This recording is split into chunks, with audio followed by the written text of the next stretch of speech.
Hi there and welcome to the Xiong and Klaw Geek Out podcast. With the release of Zack Snyder's Justice League film, we thought we would discuss our three favourite comic book films, along with some dishonourable and honourable mentions from Rotten Tomatoes. Do we agree or disagree? Let's find out, sit back and relax because this is going to be one bumpy ride.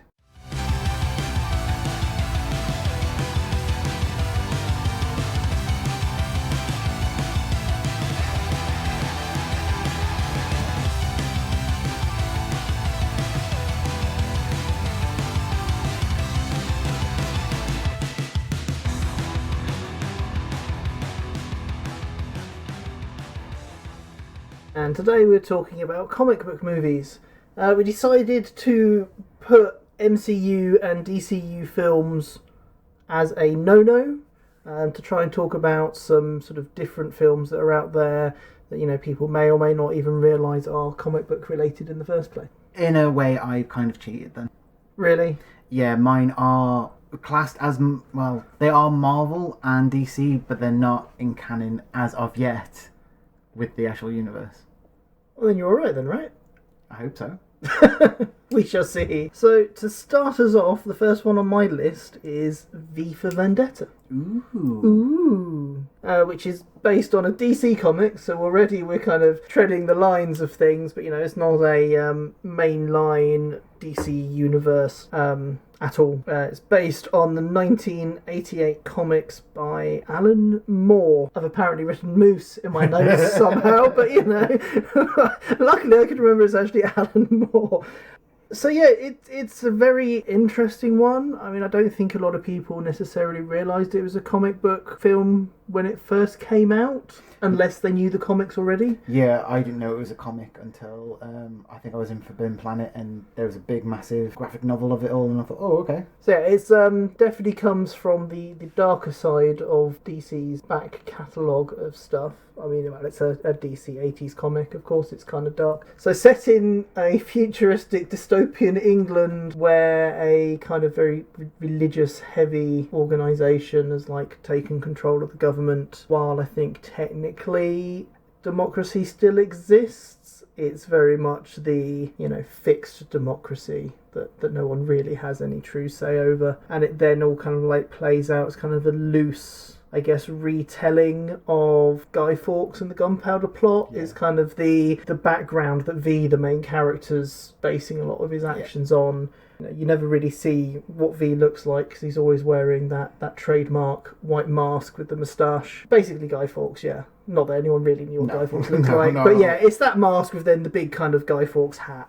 So V, played by Hugo Weavings, has a plan to try and overthrow the current way of things by doing a very kind of Guy Fawkes style bombing, essentially. But there's a little bit kind of more complicated than that because he ends up kidnapping Evie, who's played by Natalie Portman. All hail Natalie Portman, she is a goddess. Basically sets about trying to train her to join him and, be someone who can infiltrate the government and sort of kick off various parts of his scheme. It reminds me very much of towards the end where everyone's wearing the Guy Fawkes mask. At the end, when obviously we're not going to spoil the ending, but towards the end, it reminds me of very much like an uprising that he did somewhat accomplished what he wanted. Yeah, I think it's safe to say he's a lot more successful than Guy Fawkes was. I think the one scene that I get nervous about, where they break into Stephen Fry's character's apartment and then just beat the shit out of him, and I think they arrest him or execute him, don't they, for being the fact that he's gay.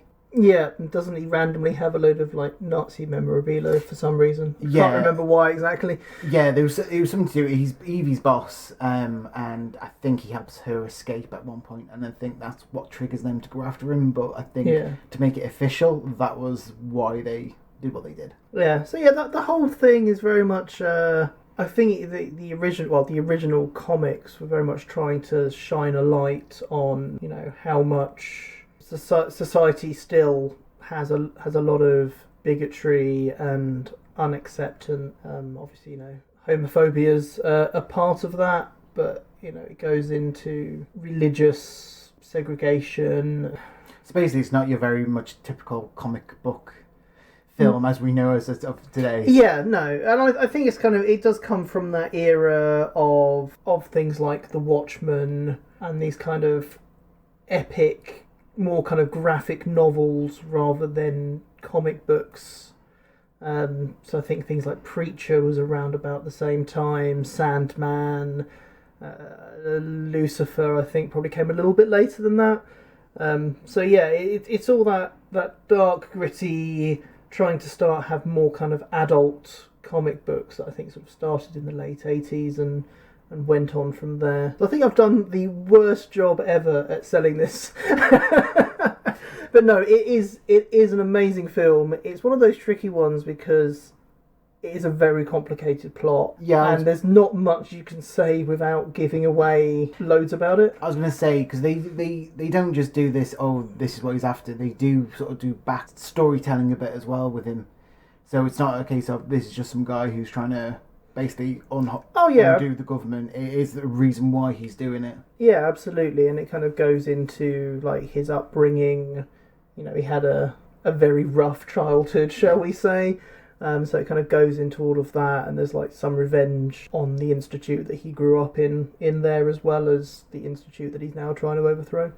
Well, talking about like the dark comics and everything, my first favourite film is, obviously, no one will be surprised, Batman Returns. This is a brilliant film. If you've not seen Batman Returns with Michael Keaton, Michelle Pfeiffer and Danny DeVito, go and watch it after this podcast. Made by Tim Burton and the music of Danny Elfman, if I pronounced that correctly. You did pronounce that correctly. Oh, get me. What can I say about this film? It is, in my opinion, it is great. I might get a lot of hate, but I think that the Tim Burton Batman, so that's Batman and Batman Returns, is the better of all the Batman films we've had. Even though Christopher Nolan's was good because it was set more kind of in a realistic world. For me, the Tim Burton ones got that sort of dark. Gotham City was dark, Batman was dark. Well, I think one of the things Tim Burton does very well is he gets a good mix of the dark plus the camp. Yes, yeah, I know what you mean, yeah. So it's kind of like, it still has that comic book leaning of the characters that little bit kind of warped and bigger than life. Yeah, because I'm sure, like, when I say I'm a Catwoman fan, it's mainly the Michelle Pfeiffer's Catwoman and the obviously 90s animated series Catwoman. But for me, Michelle Pfeiffer just did it brilliantly. And it's the whole, I think a lot of people just saw but Catwoman as a like kind of split personality, as Selena Kyle she was this, and as Catwoman she was doing this for a cause and everything. As with Batman Returns, it literally was a split personality. She got pushed out of a window by her boss. You know, she fell, God knows how many feet to the ground, and then cats start to eat her, and she comes back to life, and she becomes Catwoman. It's as almost as if he, rather than have, it was like a mirror to Bruce. They were both leading two different lives, and at the end of the day, it's the same question as everyone asks about Batman: which one was the true face? Was it Selena Kyle or was it Catwoman? Yeah, I'm just trying to think, in terms of comic book movie, is she the first character to have a homemade suit? Because obviously that's quite a big deal that, you know, they actually show her making the catsuit out of some random clothes that she cuts up. I will say that's one thing I hate about the film, is that she just takes what you see as a not like the fake leather jacket, and she makes that whole outfit out of that. I'm sure she had more to it, but, you know, okay. It's a bit of a stretch, but I'm trying to think Are you talking about as in an actual comic movie? Is she the first one you ever see make a costume? Yeah, like more that kind of homemade, slightly more realistic, what a person's costume in that scenario would look like? I would want to say yes, but I don't be quoted on that. It's one thing I've never looked into, but I know what you mean. The fact that they... it wasn't just a case of, oh, I need a costume, let's make one. It was like a part of her trauma of just being pushed out of a window. Yeah, it kind of gave the whole thing a bit of a meaning, rather than as like, oh, it's a comic book, therefore we must be wearing a supervillain / superhero costume. Yeah, but no, it's based around Batman in Gotham City. As ever, a dodgy politician is trying to become mayor. Obviously, the Penguin's in it by Danny DeVito, who sort of corrupts the government even more within Gotham. Catwoman's there, Batman's there. What more do you want? A lot of explosion, a lot of love, hate. Well, clearly what you need is Dr. Freeze. Don't. Every time I hear Dr. Freeze and we're talking about Batman movies, all I see is Arnold Schwarzenegger, which is really bad. Oh, it's so bad. But yeah, we won't talk about that one. Again, we're trying to not explain the whole film, just in case there are films we mention that nobody has seen or has heard of and not seen. But Batman Returns does leave it on a good note. And just to mention, Michael Keaton, who is the best Batman, has rumoured, or unless they've confirmed it now, I haven't caught up with the news, has signed on with a deal to come back in the Flashpoint to play as a Batman. And apparently he has signed contracts to do multiple films within the DCU. Hence the reason why I said I cheated, because technically Batman Returns is not canon yet, if this is true. As soon as he appears in Flashpoint, all of Tim Burton's is canon. Well, talking of which, let's take it even darker and even more flirting with the lines of isn't it canon DCU? The next one on my list would have to be Joker, which is currently, a bit of a topic for debate as to whether or not that's actually a canon DCU film. Did it happen? Didn't it happen? I don't think we'll ever know. But that's the thing. It's not just questions of the fans asking, is this part of the DCU universe, or is it a spin-off or anything? Within the actual film itself, it is. Did any of this actually happen? Oh yeah, there's a lot of things in there where you're not really sure what of it is him going mental and what of it is the actual events that happen, which is kind of fitting with the Joker, really, because he does have, I think in the comic books, like many backstories, because every time they do his backstory, it's him telling the story, and he'll make up, whatever he wants to make up in that moment to make himself sound cool. Plus, there's also that added question mark of, is there more than one Joker? I mean, the main thing of the film is that Joaquin Phoenix is just phenomenal in it. It's hard to say if he's necessarily my favourite cinematic Joker, but I'd say he's probably the best acted cinematic Joker. For that version of the Joker, I would agree he was. I can't see anyone else portray that version of the Joker any better than he could. Same as like Heath Ledger's, I can't picture someone else going to that extent as he did. Yeah. But I think for all the actors who have played the Joker, for that version, I think they're the better choice. Oh, absolutely. And as I think we've mentioned in the past, I'm a massive fan of Jared Leto and his portrayal of the Joker, which I'm now even more in love of after watching the Snyder Cut. Once again, way too brief appearance as Joker, without saying too much great. more. I think that's what we were expecting, though. But no, he's one of those actors that I think loads of people hate for whatever random reason. But I really am now, without going into like any detail at all, because that would ruin everything. Yeah, I really want to see more of him in future DC films if they get the opportunity to. But yeah, I mean, it's difficult. Again, it's difficult to say too much about Joker. Basically, it's how he becomes the Joker. Yeah, or one version thereof. Again, I think it doesn't really spoil too much to say that he's kind of like gets down on his luck, gets caught up in the wrong crowd, which is where the Red Hood stuff kind of comes into it. Little mini reveal nod to DC fans that the Red Hood again isn't one person, it is a stream of people wearing the mantle of the Red Hood, and basically that all goes horribly wrong and just sends him spiralling down this crazed, psychotic journey. I think the main thing about it is just such an emotional film, and you start liking him in a way because it kind of portrays that whole the underdog, and it's also just like the mental health side of it, and you see he's somebody who's like really gone through crap. I will agree with you, because you do, to begin with, you're like, oh, okay, and then when it starts off and you get the gist of it, you're like, oh, right, okay. But it's not to the point where the show happens and then he does what he does, you're like, oh shit, he's bad shit crazy. Yeah. And then that's when, for me, that's when I was like, why did I feel sorry for the Joker? What the fuck am I thinking? I think it's one of the things it does a very good job at making you feel very uncomfortable, because it's this whole thing. There's a lot of stuff going on that's truly horrific, but at the same time, you can't out and out condone him for it. So yeah, obviously you don't want to give too much away, but obviously on the show they take he goes onto the show and they basically take the piss out of him. That's why they wanted him on the show, is to take the piss out of him. And that's when, like I said, that's when I changed my opinion of him because of what he does afterwards. But I think anybody who's got sort of that kind of mental health issue is gone on a show that they've always wanted to go on, but then to realise he's just getting the piss taken out of him.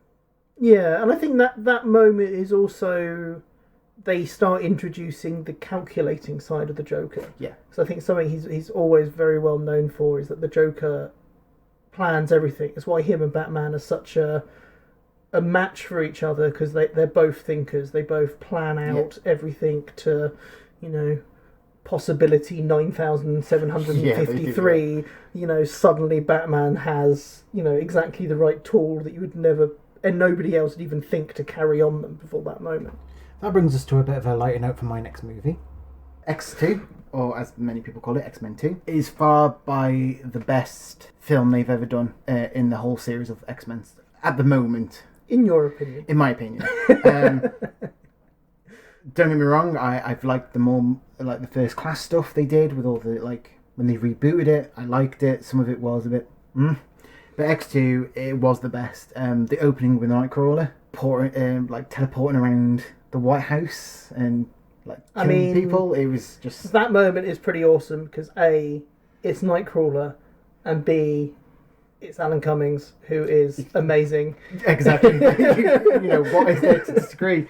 But Nightcrawler, that opening is fantastic because when it opens up, you are like, okay, because it feels like more like a kind of horror filmish type thing because he's all in the big raincoat and everything and just stalking the corridors. But obviously, the reason I love X2 so much is because of Jean Grey. Of course. And the actress, who I can never pronounce her name. Try and pronounce her name. I think I need to have it written in front of me to pronounce it. But if you're familiar with X-Men 1, there's that whole Statue of Liberty cutscene where she's holding Wolverine up or something. She's doing something and she's telling Scott to wait before he takes the blaster. That was it. She was holding Magneto back and all that. And then at the end, when it all concludes, she has this weird look on her face and people just brush it off. Then with X2, they expand on it and she's not fully in control of her powers. Yeah, you'll get to it, but I do... You saying about the look on her face at the end of the first film, I think the end of the second film is when I properly went... It was weird because I remember when these two came out, when X2 came out, and I said to my friend, oh my god, they're doing the Phoenix stuff, oh my god, and I was happy, and they were like, what's the Phoenix, how do you know? I'm like, I've just got a feeling they're going to do the Phoenix stuff, because I think there's a trailer came out where she says something's coming, and I was like, hang on, Jean Grey saying something's coming, and then I think there was a clip where they're in the museum when everything's flickering and she's touching her head, and I clicked the Phoenix, and then I remember throughout that film every time she tried to blow up the rockets, holding Scott's beam back, basically her eyes go on fire, or she started going on fire. I nearly had an orgasm in the cinema. I was over the moon they were doing this storyline because the Phoenix storyline is fantastic. Nowadays they have slaughtered it with X-Men 3, and they did a better job in Dark Phoenix than X-Men 3, but it was still not to par. But as we've discussed, I blame Captain Marvel for that, because X-Men was meant to go out to outer space, but then Disney came along and messed that all up, so they had to reshoot it all, which I think damaged Dark Phoenix film. But yeah, when you're saying X3, I think the big issue of X3 is X2 set up so well, and then it just kind of went limp. The one problem with it was it was Bryan is it Singer or Singer? Anyway, he did the first two, and then Superman Returns came on his plate, and from what I read was Fox said you either do X-Men 3 or you go and do Superman, and he went and made the terrible Superman Returns. Do you not call Superman Returns terrible? It's terrible. And basically that's why it flopped, because I know we're trying to say we're not going to spoil endings or films, but let's face it, the best scene in the next two is where Jean gets out of that plane at the end and basically starts to turn the X-Jet back on because it's malfunctioned. The dam breaks and water's just coming hurtling towards them, and she holds that back while lifting the plane up, while telepathically taking control of Professor Xavier to say goodbye to them all. And I think it's the part, like, yeah, Scott's crying. Scott's a whiny little bitch. Who cares about Scott? But I think it's when you hear Wolverine in the background go, no, no, no, no, no, no, because he, obviously, when she says goodbye through Charles, obviously he's clicked straight away what's going on. And the fact that she starts to just burn on fire. And I know me saying that might sound bad, like not as, okay, but when you graphically see it, like when you see it and you see it on the screen, and if you know what the Phoenix is meant to be like, and then obviously, spoiler warning, I'm just going to do it. At the end of the film, when you see the Firebird under the water, I literally nearly peed myself in the cinema with that. Yeah, that bit did get me super excited. Because that just completely confirms what they were going for. Yeah. And the other thing in X-Men 2 is the whole attack on the school. I know it was very Wolverine orientated with him jumping off the balcony and all that, but I like they introduced more of Rogue and Bobby and Pyro. It wasn't just like, oh, let's just do it about Scott, Storm, Jean and Xavier and Wolverine. It was like they were trying to introduce more of the actual students, because you had I don't think it was actually Banshee, but you had someone with like Banshee's scream in it, the girl, and they shoot her in the neck. See, I mean, I'm a fan of X-Men, but I don't know like the smaller. Yeah, because they do then have Banshee later on, don't they? Yeah, they do. But no, X2 is I've got to say is the best X-Men film they've done today. On a lighter note, and also probably the only film on the list that has nothing to do with DC or Marvel, Scott Pilgrim vs. the World.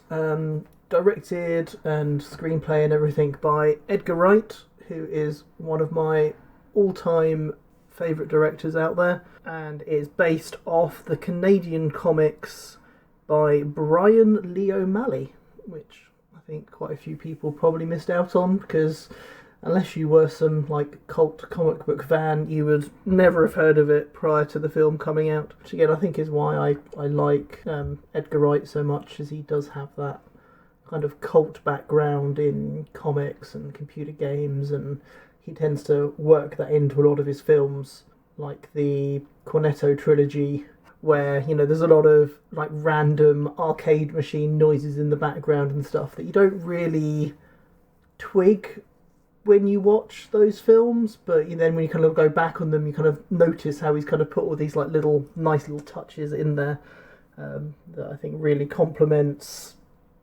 Nick Frost and Simon Pegg's kind of comedy to a T. Well, Scott Pilgrim probably wasn't his first, but I think it's probably his first notable film without Nick and Simon involved, from memory. I might not be 100% true on that, but you know, it's one where he kind of went off on his own and did his own thing.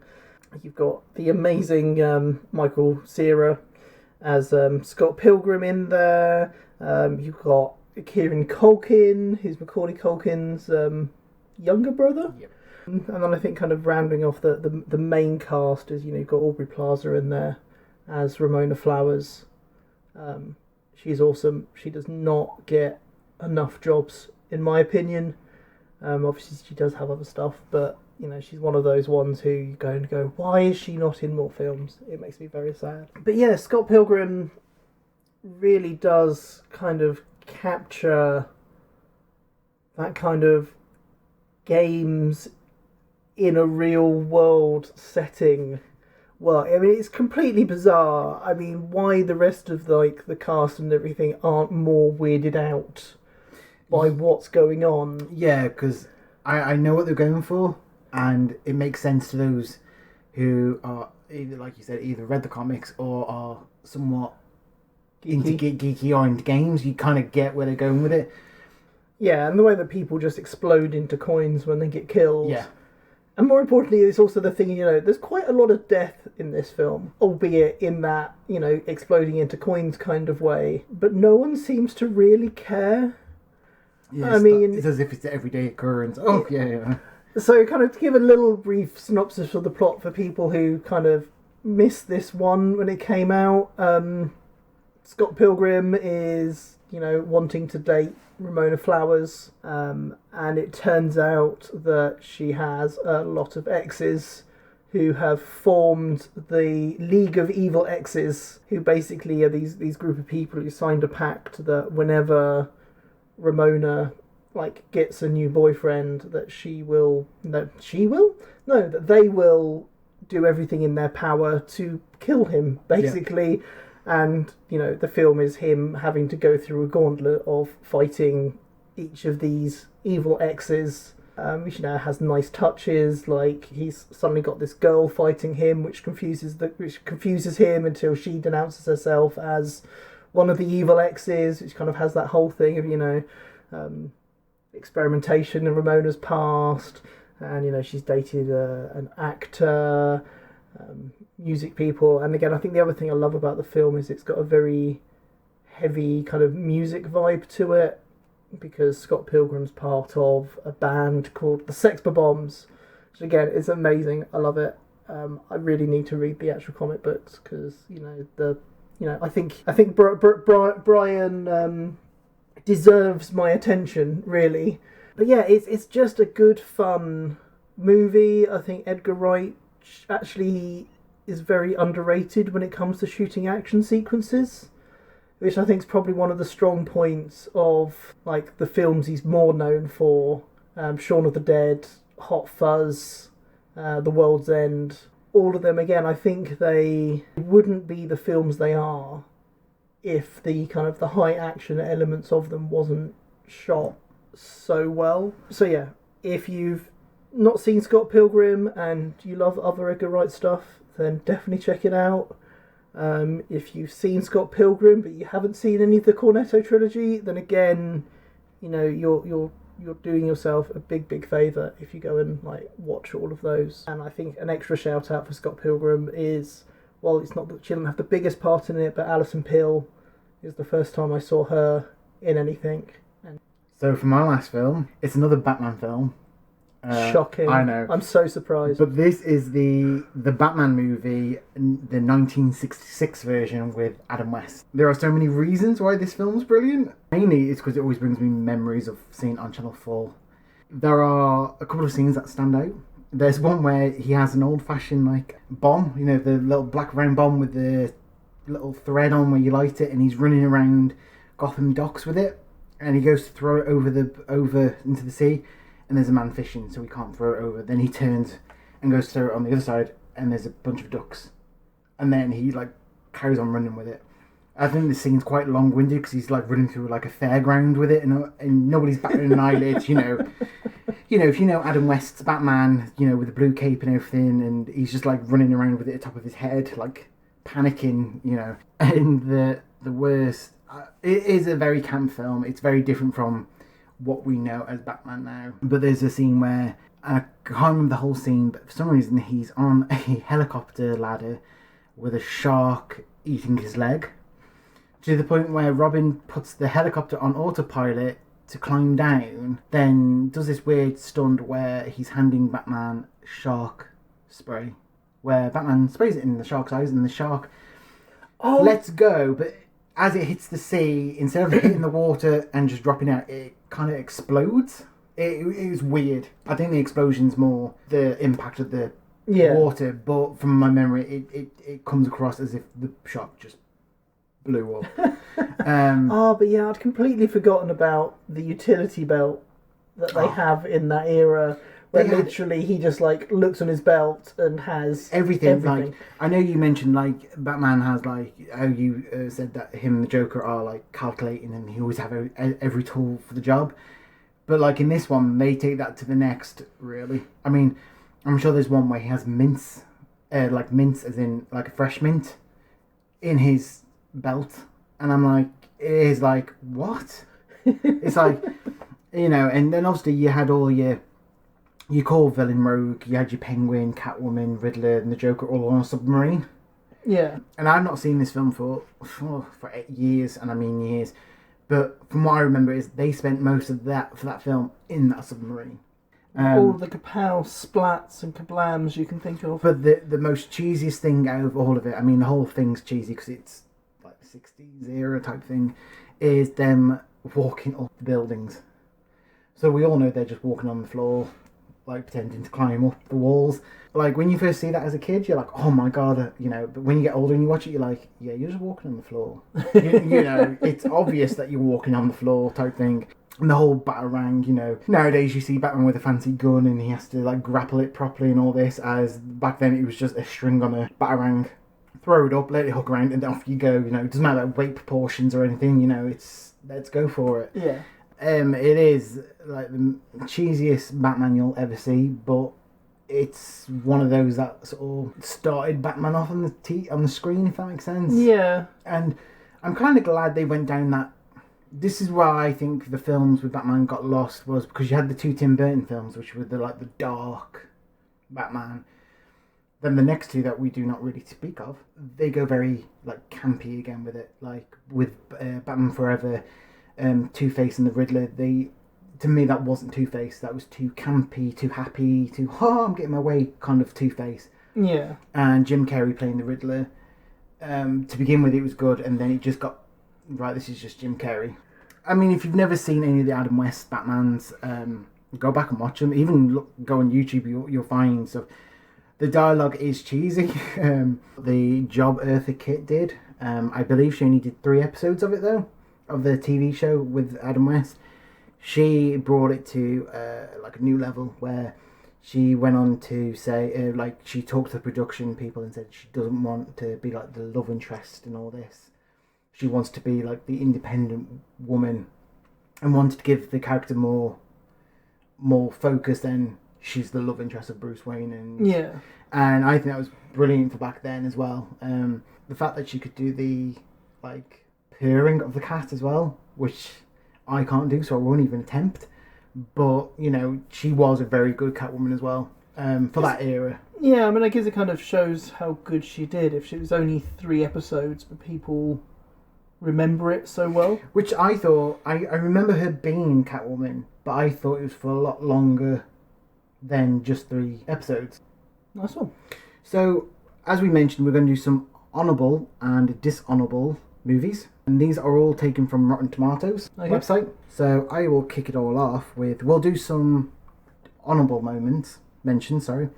So we got Wonder Woman, the 1984 film, which was released in 2020 at 59%. Oh, is that all it's got on there? That's surprising. Yep, just 59%. I mean, it was good, but it didn't blow me away, I don't think. Batman in 1989 with 71%. That was the first Tim Burton film. We got V for Vendetta in 2006 with 73%. We have Batman Return of the Caped Crusaders in 2016 with 94%. And just to put it out there, that was the animated version based off Adam West's Batman. With Adam West back again? With Adam West. I believe it was all the actors who are still alive. I think it came out in 2016. So that would have been Adam West, the original Robin. I'm not too sure about the rest of the cast though. Okay, we'll have to give that a watch. And then the last one we had was Superman in 1978 with 94%. Wow. I mean, it is a very, very well-loved movie, isn't it? Dishonourable mentions. 1984's Supergirl. I don't even remember that one, to be honest. Don't remember that one? No. It's brilliant. I don't know why. I can understand why it's that low with 9%, but... Yeah, we've already mentioned it. Batman and Robin. Jonah Hex. Oh God, I don't think I even got around to watching it. No, I think I remember very little of it. The Return of Swamp Thing. Not surprising. It's not really... He's a good character in the comics. Constantine. Ah, bless. At least they did recoup that with a decent TV show off. Is that all the list?